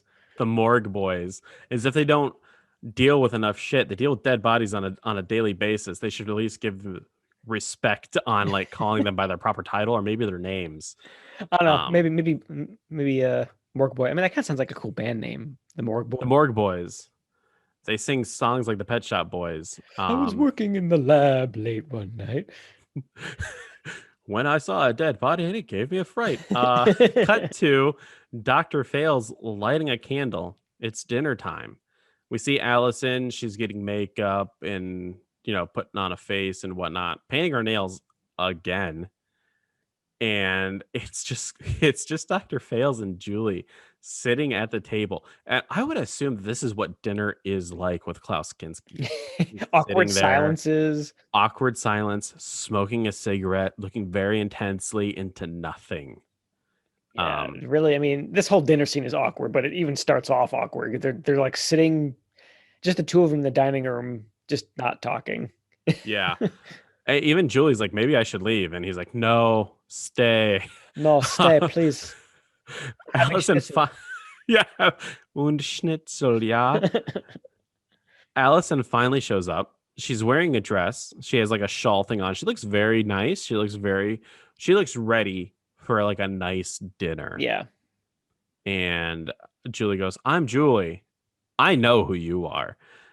Allison is not going to put up with shit tonight. No. She's making a scene. She's dressed for making a scene. Oh, yes, she is. Klaus Kinski and Julie are kind of looking very intense now because they realize that Allison's going to start some shit. And in comes the maid with a dish full of baked potatoes. Yeah, okay, I noticed that too. Like, you think they're gonna have to sit down to this really elegant dinner. I mean, it's a really nice dining room. There's a nice tablecloth. Everyone's looking good, and she comes out with just like a big bowl of potatoes. Not just potatoes. If they were mashed, that's okay. It's the fact that they're baked potatoes and the fact that there's 3 people eating and there's more than 3. How many baked potatoes per person are they going to eat? I don't know. Yeah, there were probably a dozen potatoes in that bowl. The potato per person ratio is way off here. I mean, sometimes Jackie makes 2 baked potatoes for me, and I'm like, what the fuck? I'm not going to eat 2 of these things. I mean, I love potatoes, but I can't eat 2 of these. No human eats 2 baked potatoes in one sitting. No one. Allison takes her baked potato, and then she starts to pour some champagne, and Dr. Fails is like, there are laws against minors drinking. And Allison starts putting on a scene because she's wearing her mother's dress. And we find out that the mother is, in fact, dead. There was a moment there where I thought Dr. Fails was going to be cheating, just like openly cheating on the wife. And we just haven't seen her yet, yeah. But it doesn't go that way. Thankfully. Allison is very still upset about her mother dying. She's trying to honor her by wearing this dress. But I say that loosely because she's definitely wearing it to spur something from Dr. Fails. Yeah, definitely. I mean, she came in clearly looking to antagonize him, which is great. I loved it. The dinner scene is so awkward, and this is probably one of the best scenes in the film because you can definitely feel the awkwardness from every person in it. And Allison sells the anger so well. Yeah, she really does. Like, I want to wear this because it was my mom's, and you don't want me to wear it because it's mom's. And she's very upset at Dr. Fails for her mother dying. They don't really say at this point what caused the death, but Allison at one point stands up, she rips the dress down the front, and she storms off. And then Dr. Fails is like, I'm sorry. I'm terribly sorry. Starts running after Allison. Allison the entire time is like, you just want me to forget about mom. You just want me to forget about mom. And the scene goes on for quite some time. Allison's throwing shit. It's insane. And the poor, Julie, like, where is she? Is she just sitting by herself with the potatoes? Sitting there with the potatoes. You know, this reminded me of, I mean, again, I agree. This is probably one of the more well-acted scenes in the whole movie. And I think the fact that it is awkward as it is for the viewer, it kind of is a testament to that. But you know what this reminded me of? Did you ever go and stay over at a friend's house when you were a kid and your friend like got yelled at by his parents? Oh yeah. Or like they were like the siblings were fighting or the parents were arguing, and you as like the odd person out in this family dynamic, just it's so awkward to be in that position. That's what watching this scene reminded me of that feeling, and I did not like it. Like, yeah, exactly. I remember being on like a couple's day. It was like me and Jackie and the other couple started arguing, and Jackie and I are like, what the hell do we do now? I'm like, I don't know. How about those potatoes, right, guys? Yeah. Oh, look at all these fucking potatoes. Oh, shit. The potato per person ratio is amazing. So we cut to Doug putting up wallpaper. He's a man of his word. He's putting up a wallpaper. He doesn't do a lot. He puts up like one sheet, and then he starts eating a candy bar or something. And then he goes into the bathroom. He starts making goofy faces in front of it. And then he lays down in a bed. I guess he's living inside of the office. Okay, yeah, I was gonna ask you about that too. I didn't get the impression that he was also, I mean, like what you see in the very first scene where she's, putting on socks that are destroyed. Like, why are these two people who have, are gainfully employed and good jobs at that? Why is she being portrayed as this like starving artist, and why is he apparently sleeping in his office in like a broom closet with a cot? It makes I no don't know. sense. It is definitely weird. Because at one point I thought this was his house, and then when we see Julie enter the newspaper office, we Doug hears her enter, Yep. and he starts looking for her. She goes and she just grabs some crap from her office, and Doug is creeping around the office. Someone approaches her from behind, and it's Gilbert, which was really Yay, weird. Christopher But I'm Lloyd. glad that Christopher Lloyd's back. Yeah. Julie's like, "What the hell are you doing here?" And Gilbert's like, "Oh, remember I'm telling you, I told you, like I'm fixing the boiler I'm here. fixing the boiler, Marty. We've got to go to the past." But Julie's like, "The boiler's downstairs," and Gilbert's like, "Yeah, I just want to see where you work. You're like the only person in therapy that I like." And Julie immediately starts getting scared again. Mm-hmm. They go into an elevator, and if the dining room scene was the best acted part from just like a awkwardness, this Mm-hmm. is the best comedic part in the film, because they're standing inside the elevator. They're having a discussion about how, Gilbert likes Julie. It's the only one that he likes in therapy. And then she goes, "The elevator isn't moving." And he's like, "Yeah, that's right. Hey, I'll fix it. That's what I I'm a do. handyman. I'm a handyman." And he pulls out this incredibly long flathead screwdriver. And I'm like, oh my God, he's going to drive it right into her Yeah, face. he pulls it out of like a tool belt really slow, and they are framing it like he's pulling out a murder weapon, really Yes. slow and deliberate, and there's like tense music playing. And then you see him guide the screwdriver over to the elevator, and he pushes a button. They enter the elevator without pushing a button, which I will say, I've done that before. Yeah, I was gonna say you could kind of give them crap, but everyone's done that. Where I mean, I think I've done that at our office sometimes too. Where I Yeah. just, it's not moving. What the? Oh, Yeah.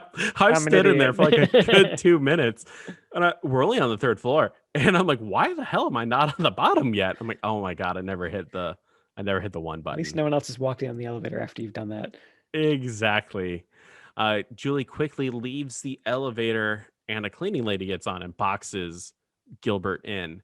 And he kind of, looks a little upset. Yep. Cut back to Doug. Doug is changed into his suit, and he grabs the flowers from Julie's office, and he starts sniffing it, and he calls Julie just to make sure that she's safe. Um, we see Julie go back to her apartment, where Dr. Fales is creeping by a tree, lighting a cigarette. Yeah, I didn't understand that whole part. Is like I guess they're at this point in the movie they're trying to sow doubt into the audience about who's the killer. So they're trying to make everyone look kind of fishy and suspicious and strange. I guess that's what they were going for here. I also chalk it up to maybe because it's the 80s, and there's no cell phone, so you never know where anyone's at. Maybe that's how relationships were in You the just 80s. everyone stalked each other, and that's how you You knew where they just were. wait. Yeah. You just wait outside their house until they come. Um, Doug pulls up, and he starts ringing for Julie at the buzzer. He's not getting any answer. And that's because Julie and Dr. Fales are doing it. Yeah, like this is probably the most graphic sex scene in the movie, and Yep. I did not need to see Sigmund Frog like groping this woman. It's just No, really awkward. it is very awkward. And Doug is climbing up a uh, fire escape because he wants to make sure that Julie's okay. And eventually someone comes out of one of the windows and is like, "Hey, you peeping Tom, what are you doing?" And he chases Doug away. At one point, like Doug falls on the ground, and he hurts himself, and there's some blood. Yep, on the side of his face there a little bit. But he gets away successfully. And we cut back to Dr. Fales and Julie. They're embracing. Dr. Fales is smoking again, and he goes, "I think we shouldn't tell anyone about the dead people from therapy." And then it cuts to Allison just rubbing that gun all over her face again. Yeah. It makes me nervous. Yeah, her finger's like right on the trigger, and for a second there, she pulled it up to her mouth like she was gonna put it in her mouth and kill herself. I thought she was going to kill herself at this moment because she definitely puts the gun in her mouth. Mm-hmm. But if you also notice her wardrobe, she's wearing a hat. She's wearing like the killer's hat. Yep, and the trench coat too, I think. Yep. So I don't know what they're kind of trying to get at here, but Allison is at home. She's rubbing the muzzle all over her face. Dr. Fails enters and talks to Allison and it was kind of like, hey, that was, rude. I essentially miss you. And she runs upstairs. Allison is not wearing any pants. No, and the camera, made sure that we didn't not notice that. Yep. We definitely, I definitely noticed that in her black outfit when she was running upstairs, you could see her like red undies. And then which Dr. we get right up close to. Thanks, movie. Yes. For this daughter who is probably under 18. How, again, yes, daughter. It seems like they have a sexual relationship between the two. Yeah, they did the same. They did the same. The movie Crucible of Horror did that too, where the daughter was weirdly sexualized, even though we've established her being like 16 or 17. Because as she goes upstairs, Dr. Fails goes, "You haven't kissed me goodnight in a long time." Good. Yeah, I'm sorry, Dr. Klaus Kinski. I wouldn't want to kiss you either. We cut back to Julie. She's behind the typewriter, again, just like a one-shot thing. Because then we cut to it is literally like 1 second, Greg. Because then we cut to the POV of the killer. And he's pulling up to a house, and we see another woman from the therapy group. She's drinking coffee. And then we see the killer get the scissors. He's ready to kill. The woman goes out back and she has a hot tub going. Same one from the beginning of the movie, right? Yep, same one from the beginning of the movie. She's getting disrobed. She gets in. And I love this part because the killer kind of like just goes up there and taps the back of her head with the scissors. Excuse me, ma'am. I gotta murder you now. Yeah, it's essentially like, I'd like to talk to you about your death. And you see her turn around, fear in her eyes, and he doesn't stab. He like downward slices her face. Yeah, like I don't really, the motion that you see that he does with the scissors does not translate to like a downward gash on her forehead. And then he kind of just starts jabbing at the water. Yeah, we can assume that he's definitely stabbing her. Yeah, they really kind of got lazy with this, and I did not like this. Is the most awkward killing in general because he stabs her a couple times under the water. Again, we get no blood except for the little scratch on her face, and then she kind of screams a couple times, and then does that upward facing float that happens when people get killed in horror movies and pools. But you can, and then he puts the pool like the cover over it, cover on it. But you can see her. She's like the worst actress because you can see her continuing to blink and breathe. Like the bubbles are going in the hot tub, and when it splashes her face, you can see her kind of flinch a little bit after she's supposed to be dead. Just the worst. Just like close your eyes. Really. Just close your eyes. He puts the pool cover over it, turns off the jacuzzi because he doesn't want to bake her alive, or not bake her alive, but bake her dead. To braise her alive, I guess. Braising. Nice. And then it cuts to Allison. We see her making the threatening letters. Yep. It says like, "Dear Julie, I see now," and stuff like that. You can't really see the entire letter. It cuts to the therapy group, and everyone, there's like 3 people left. And they're like, "Where the hell is everyone? I drove an hour to be here." And Dr. Fails is kind of like, "Yeah, where the hell is everyone?" And he calls around and he realizes that a couple people can't be reached. And then he calls Julie, and Julie's like, "Oh, I'm getting ready for tonight," with the phone. And Dr. Fails is like, "Well, what number is it at?" Julie goes, "Oh, it'll be in the newspaper tonight." As if like she doesn't want to tell him, but it's about to be public information. Yeah. Right. uh Dr. Fails is kind of just looking around his office, and he sees a cut out piece of paper next to his desk, and he's looking at it, and it's all starting to click inside of his head. I don't know how he's jumping to these conclusions, Yeah. but he runs upstairs where he confronts Allison, and he goes, "You're the one making these letters." And she kind of just like cops to it immediately. She's like, "Yeah, I Yeah. did it." And Dr. Fails is like, there's people that are dead. And then that's what sets Allison off. She's like, "Oh, did you think I killed these people?" And she Kinda. runs. I would. She runs to the garage, where she gets into the car. She turns it on, and you can see like the smoke starting to build. And Dr. Fails is getting very scared because he's like, "Allison, you could die from smoke inhalation." Darling, cut the motor off. Yeah. And he's like freaking out. And Allison's like, "You're the reason why mom died from cancer." Yeah. Why would you say something like that? It's insane. Really She's awkward. constantly going like, "She died because you weren't there." I'm pretty sure you don't die from cancer because someone wasn't there. That's not how cancer She got works. sadness cancer. Cancer Yeah. of the sad. There's a lot of people that are going to have that during this pandemic then. I will say though, smoke inhalation can kill within a few minutes. It starts to quickly obscure your vision, creating disorientation, That's which like leads to it's like carbon monoxide, unconsciousness. right? I mean, Yeah, that's the killer gas in vehicle exhaust. So exactly. So do not run your car in an enclosed space. You will die. I mean, I thought about giving this another safety ding, but she's kind of she's aware of it being dangerous, so I'll give it a pass. Yeah. Like she meant to do this. Yeah. So here's an interesting safety thing. When I was in the military, they had these commercials about like just absurd things when you're overseas, stuff like don't beat your wife, Don't run the don't tank in the gamble. garage.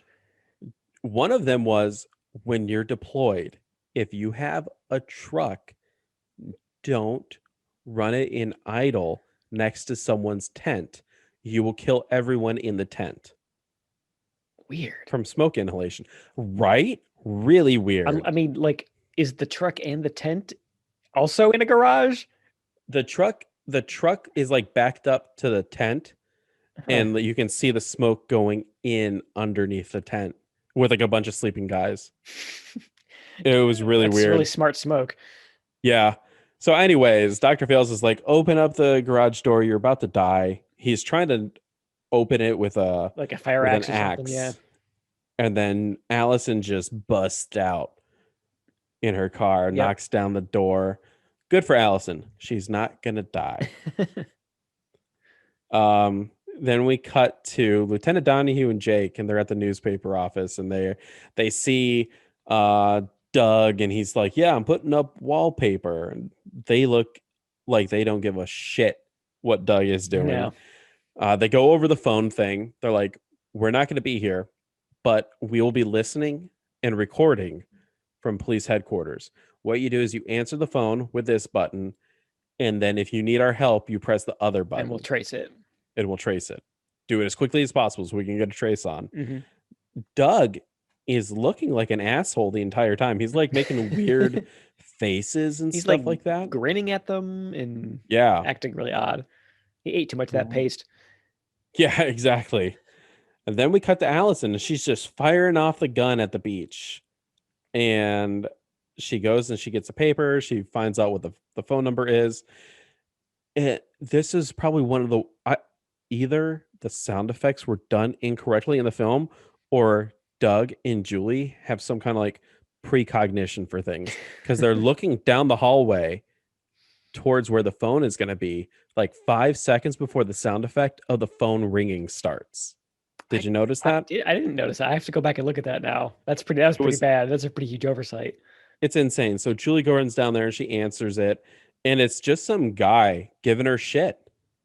And he's like, "Who the fuck are you to give advice?" And that's actually the dialogue. And she's like, "Why are you calling this number?" "To tell you you're full of shit." And Doug is loving it. He's like laughing and giggling. kind of like the cops were right. No one's going to really take this seriously. Right.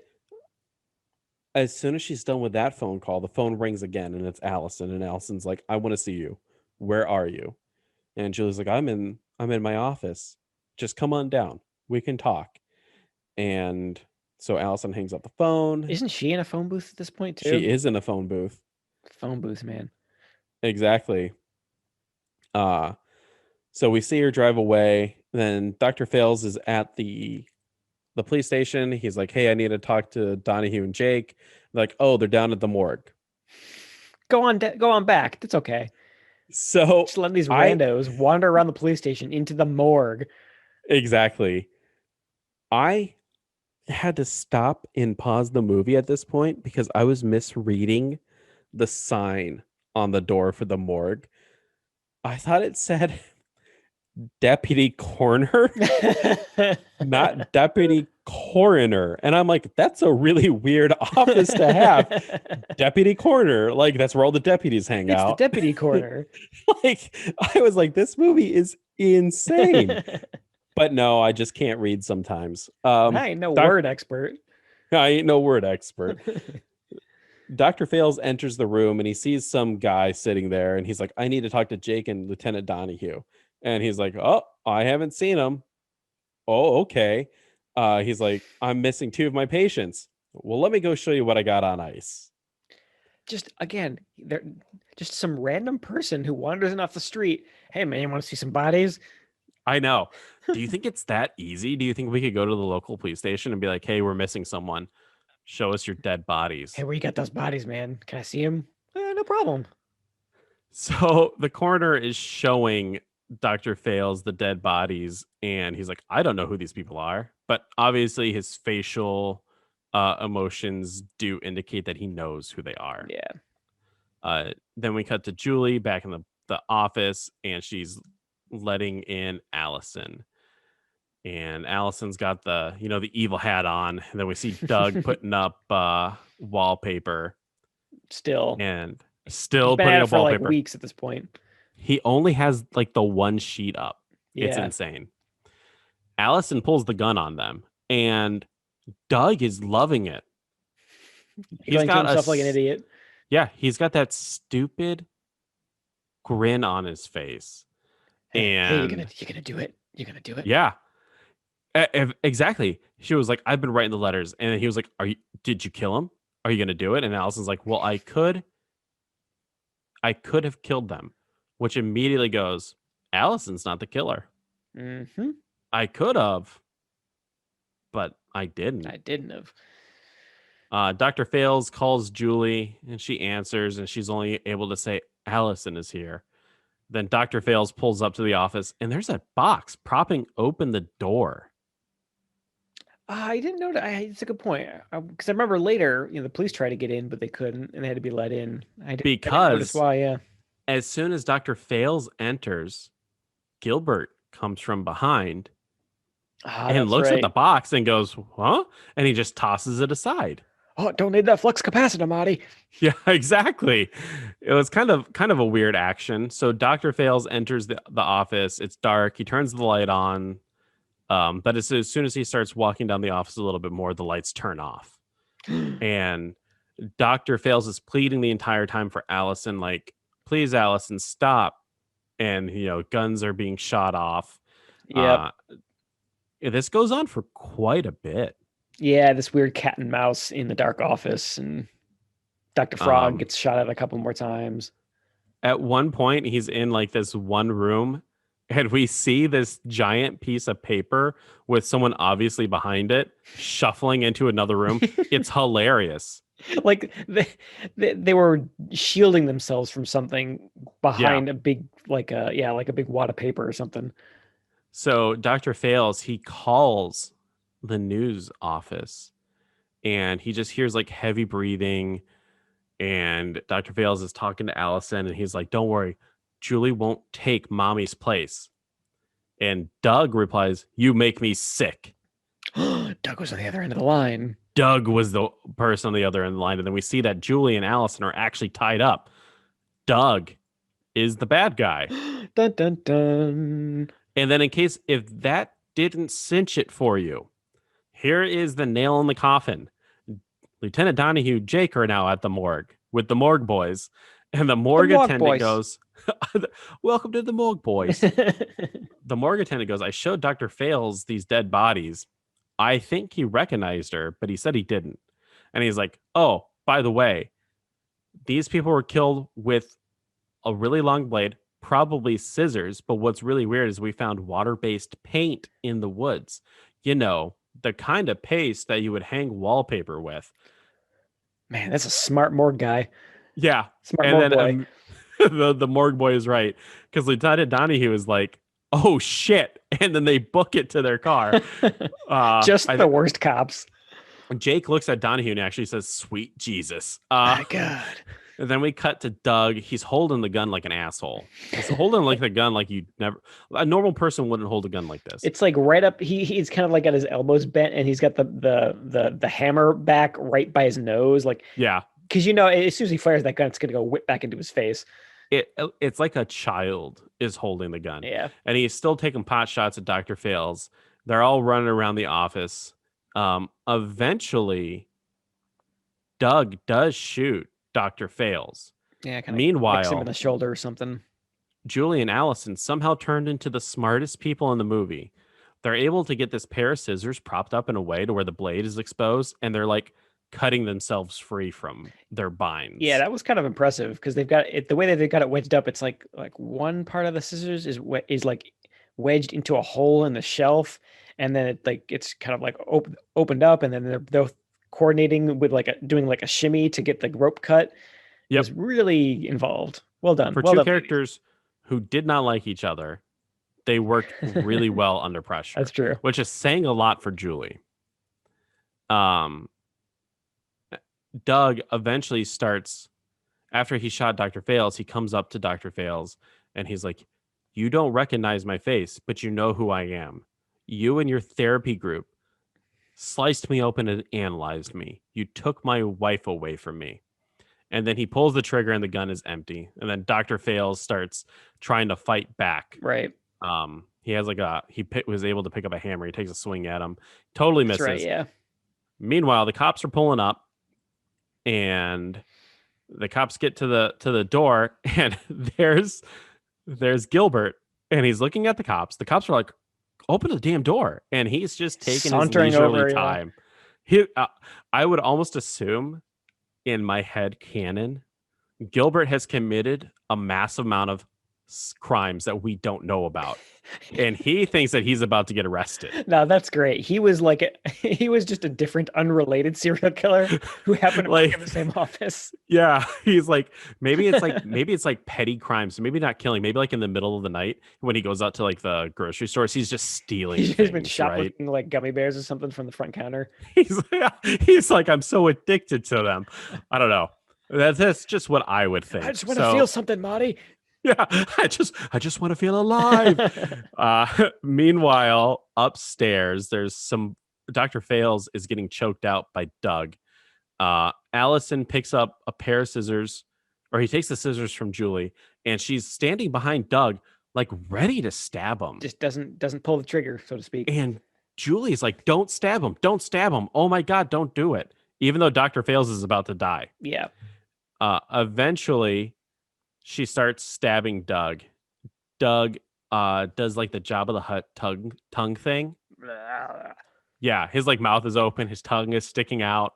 I don't think people die like that. I ain't no knife stabbing expert. I ain't no knife stabbing expert. Julie's going like, "Oh God." And then Allison and Julie start hugging Dr. Fales. The cops bust in. They're kind of just awkwardly standing there. They're like, "Oh, I guess we missed it." Yeah, I guess you guys killed him. Jake bends over to touch the dead body. Freeze frame. Credits roll. Yeah, just kind of out of nowhere. We get no closure on Christopher Lloyd's character. It just kind of ended. So one thing I noticed, Greg, in a movie called Schizoid, no one was schizophrenic. Nope. I mean, I guess they sort of kind of maybe set up the fact that Doug is kind of unhinged.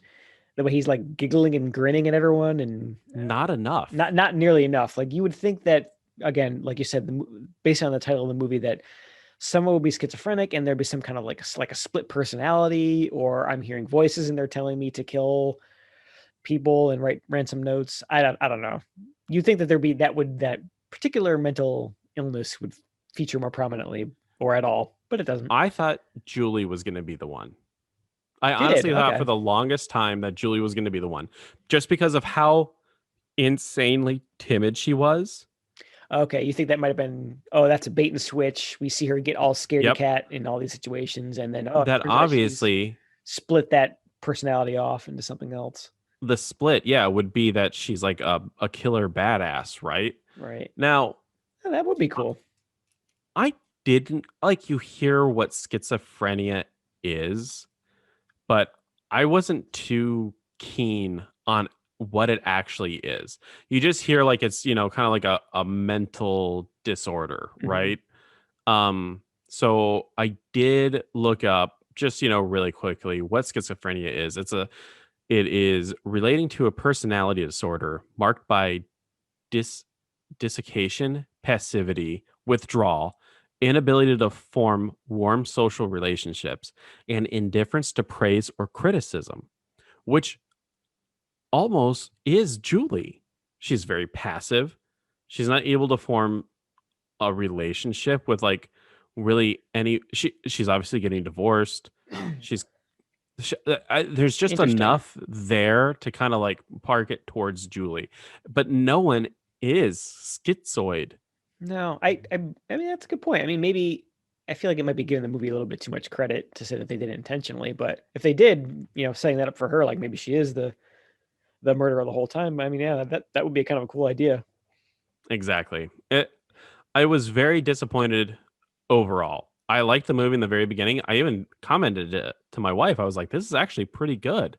But as the movie kept going on, it kept on losing my attention more and more. Yeah, There was lost the too momentum a little many bit.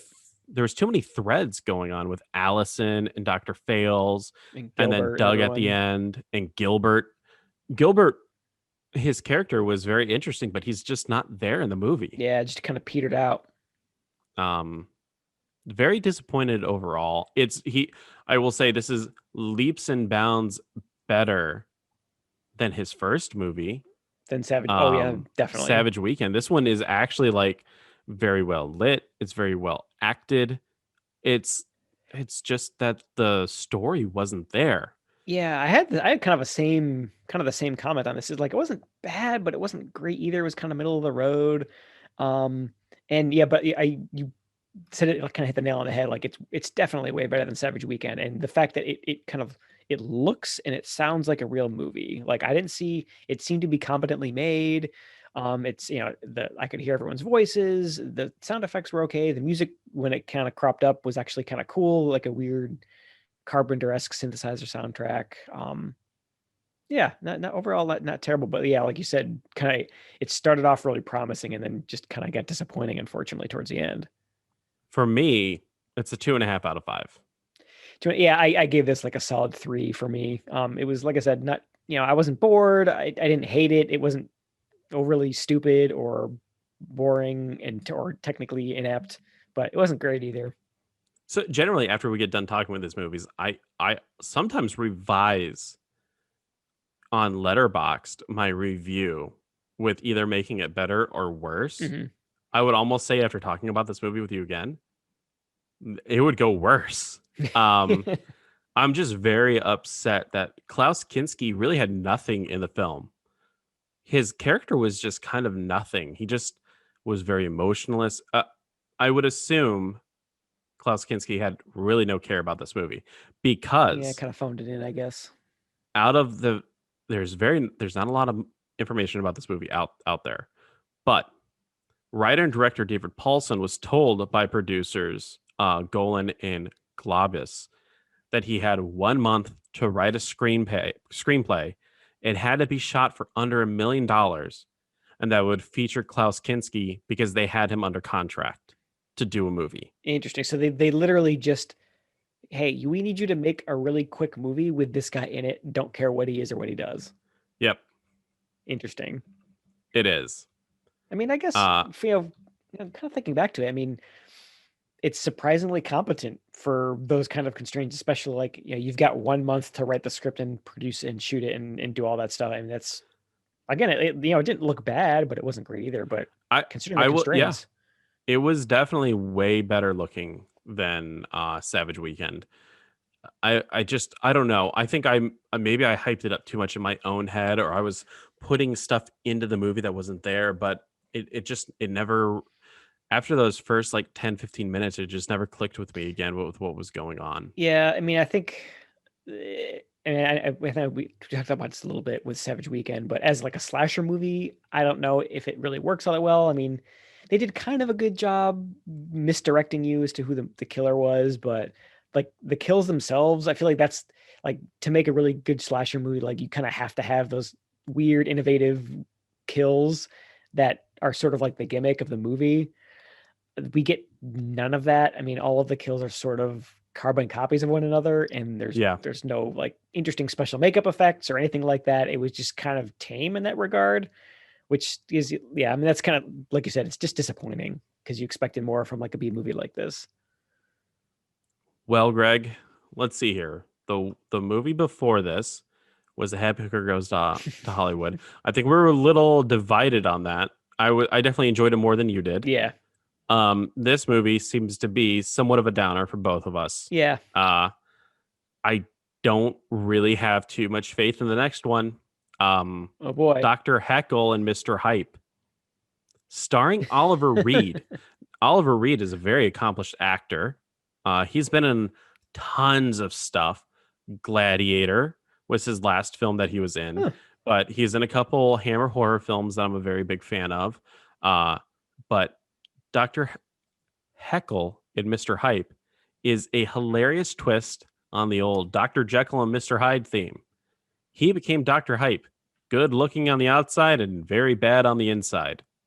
Which man will the lady love? Oh no. Is this going to be some kind of bad comedy, romantic comedy or something? It is classified as a comedy. Oh boy. Okay. So this, I'll say maybe it's promising in that it could be funny bad. It could be fun to make fun of. It could be. We'll see. I'm excited to see Oliver Reed in a comedy. I've never seen him in a comedy. Usually he does serious films, Yeah. and he doesn't seem like he has comedic chops. But I could be wrong. We'll see if he pulled out the stops for a canon comedy. Yeah. Who knows? Who knows? Well, if you like what you're hearing, oh wait. Before I do that, what's the quote of the week? The quote of the week. Okay, so there actually weren't a ton of great quotes in this one. No, there weren't. But there were a couple gems that got me, got a loud laugh out of me. I think the one that was the best, and this is the quote of the week, which came from our favorite dinner scene where Allison threw a temper tantrum about Oh yes. Julie usurping the motherhood role. She's arguing with her dad, Dr. Frog, and he starts to yell at he starts to yell at her in German, and she says, "Speak English with me. I'm an American, damn it." Oh yes. I forgot about that. Yeah, at one point they started screaming at each other in German. Yeah, it was a little, I think part of that line is in German. I think she's like, I don't speak German. It was like sprechen English mit mir, something like that. Like speak Yeah. English with me. I'm an American. I just there's nothing inherently funny about that. I mean, I guess it's sort of like insensitive, or I don't know, but I just thought it was funny the way that she said it. Like, I'm an American. Yep. Like, Like she's offended to speak in her native tongue. yeah, I guess so. I just thought it was funny. I actually had to pause the movie because I was laughing at it so much. Oh man, that's good. I totally forgot that they did that in the movie. Was Vi- Klaus, he's actually German, right? Like he wasn't just putting on an accent for this movie. Klaus Kinski. Let's take a look at where he actually is from. He was born Klaus Günther Karl Nakzinski, and he is from Germany. Oh, okay then. So he's actually from there. So you got to speak a little German in this. Good for him. Klaus Kinski was born in October 18th, 1926 in Zapote, Free City of Danzig. I don't know what the hell that is. Yeah. I know who Danzig sings Misfits guy. Mother.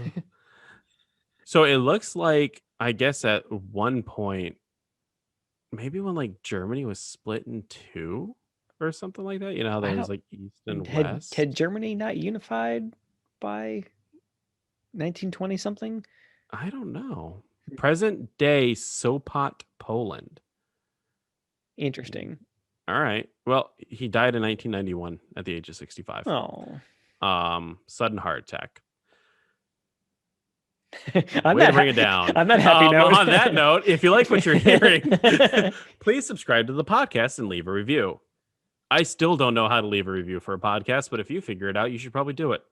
Give us some constructive criticism on how we can make this podcast more enjoyable to you. You can follow us on Twitter at That's Canon, and you can email us at thatscanon@gmail.com. And remember, since we said it, that's canon.